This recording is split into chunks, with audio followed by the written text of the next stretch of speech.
Kababayan, magandang araw po sa inyong lahat.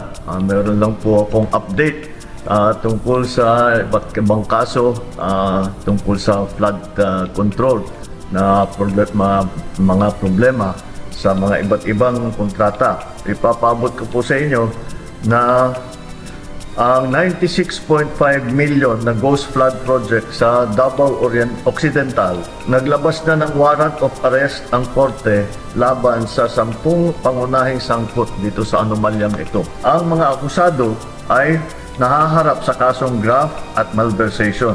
Ito pong mga kasong ito, hindi po bailable ito. Hindi pwedeng bayaran ang kanilang para sila makalabas sa kulungan. Kabilang na po rito si Sara Diskaya na sa kasalukuyan ay nasa kustodiya ng NBI. Bukod dito, may 8 opisyal pa ng DPWH ang nagpahayag na kagustuhan nilang sumuko.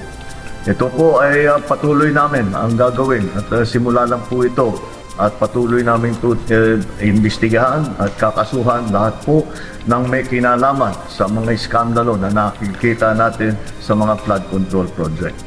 At titiyakin po natin na hindi lamang sila ay makakasuhan, kundi maibalik ang pera ng ating mga binayad ng ating mga kababayan ay ibalik sa kaba ng ating bansa. At maraming salamat po at magandang araw po sa inyo.